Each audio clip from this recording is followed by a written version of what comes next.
So in today's video, I want us to look at how to know you have HIV. We are going to talk about the myths, the signs, and the symptoms. The person you are hearing her voice is Nurse Amara Uzodigwe, registered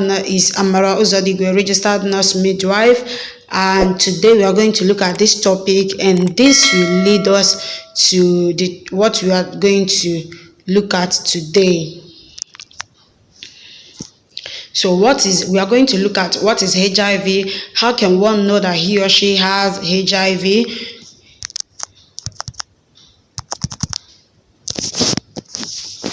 what is usually the first sign of HIV, and how does HIV make one feel, how long does it take before the symptoms show, how to know you have HIV and AIDS, HIV myths, and how to prevent the infection from progressing. So these are the things that we are going to look at in today's video. So make sure you watch the video to the end so you're not going to miss any point. So let's look at what is HIV.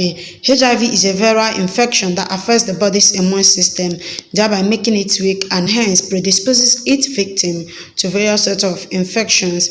So your immune system here is your body's defense ministry, that is our body's army against infection, which comprises of antibodies, white blood cells, T cells, and B cells. So these are the things that you find in your body that help to protect you against infection. But when someone gets infected with HIV, it gets to destroy this stuff. So the next one is, how can one know he or she has HIV? You can only know your HIV status through blood tests for HIV. So the only way to know is through blood tests for HIV. However, in the early stage of the infection, an already infected person can test negative to this test.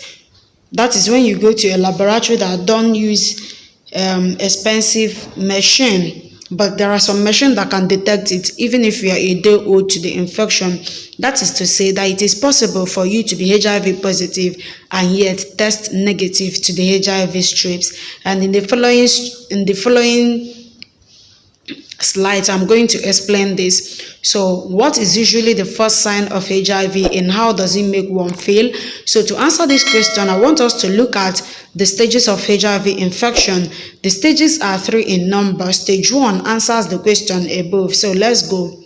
In stage 1 of HIV infection, which is known as active infection,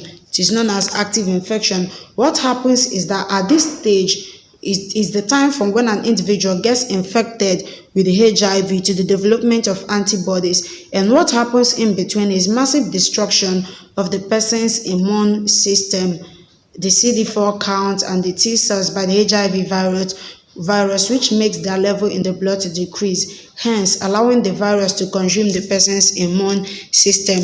So, and it is also at this stage, always known as the window period, that the infected person tests negative if they go for HIV blood test. And this explains why individuals are encouraged to redo the test after 3 months of their initial one. So the individual is likely to feel these flu-like symptoms at the first stage of HIV infection. Number 1 is fever, sore throat, fatigue, skin rashes, and all these symptoms, they come and they go, and they cannot be used to say specifically that the individual have HIV because they mimic other medical conditions, symptoms like malaria and some upper respiratory tract infection. So what it's trying to say is that at the first stage of HIV, that the individual may have these flu-like symptoms that may mimic other conditions. So we cannot say because you're having the symptoms that you have HIV. No, you need to go back to the hospital to be rechecked. Now, another question says, how long does it take before the symptoms show? It takes about 8 to 10 years before the chronic HIV symptom surfaces, but this depends on how strong the individual's immune system was before the HIV infection. This equally explains the second stage of HIV infection, known as the chronic stage. So this 8 to 10 years that I'm talking about here depends on your immune system. Some people will get it today, and in the next 1-2 months, they have already started showing the chronic symptoms. So it depends on how strong your immune system is. It takes about 8 to 10 years.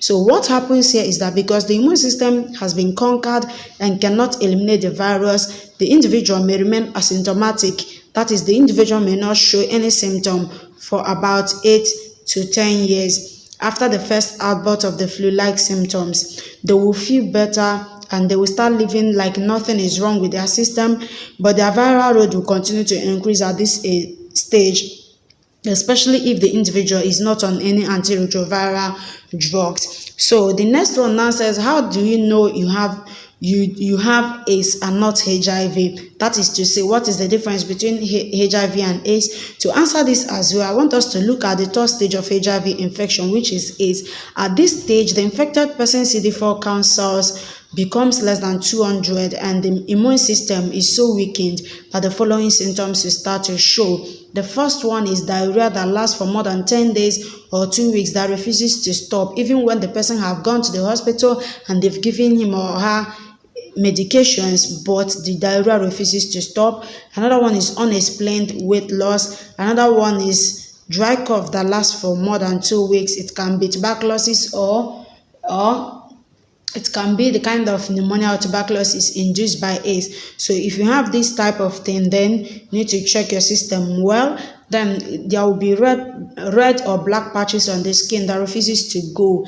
Then shortness of breath, bleeding that refuses to stop, night sweat, that is, you are in an environment that is so cold, there is AC, there is ceiling fan, yet you are sweating with no obvious cause. Then extreme fatigue, that is being always tired all the time. Then yeast infection, which can be in the mouth or in the vagina. If you're a woman and you always have recurrent yeast, that is candidiasis always, then you need to check yourself. This is a chronic sign of HIV/AIDS. Then another one is swollen lymph nodes, and these lymph nodes you can find it at the neck, at the axilla, or at the groin. So they can be found if there is any swelling of this. These signs that I just mentioned are the signs that shows that such a person has AIDS. So how to stop the infection from progressing? The first thing is that you need to get tested, and if you get tested and you tested negative, you're advised to redo it after 3 months and also continue doing it after 3 months each. Then take your prescribed antiretroviral medications and check your CD4 cell count periodically. Do not share sharps with people. Inform your social partner of your status. Educate people on this by sharing this video and inviting them to watch it as well. So that is the best way you can help to prevent this HIV infection from progressing. Then finally, we are going to look at HIV might. I've seen a lot of people, when they hear that someone has HIV, or when they are trying to be careful to avoid getting HIV, they will say that HIV is a gay man's disease, and this is a might. It's not true. HIV can affect anybody, both young and old. Then they say it is for rich people disease. It has been recorded to affect both the poor and the rich. Then some say that you can get it through casual contact, like handshaking, sitting together, etc.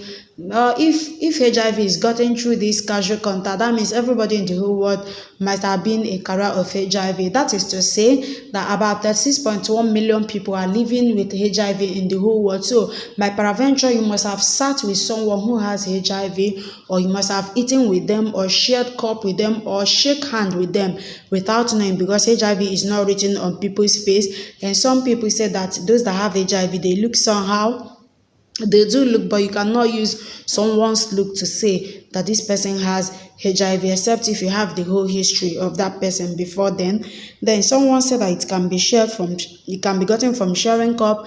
This one is also a myth, because it has never been proven that. So the best way, or HIV is chiefly transmitted through blood-to-blood contact with an infected person, and this can be through sharps, clippers, use of infected needles, blood transfusion,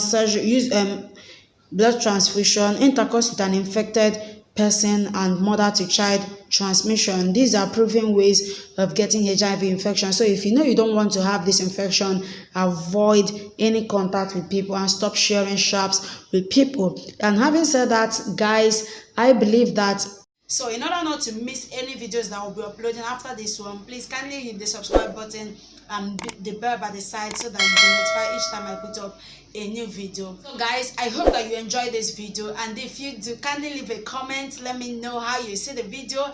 Like the video, share to your friends so that they will come and learn as well, just like you are doing here. And thank you so much for watching this video. See you in our next video. Bye.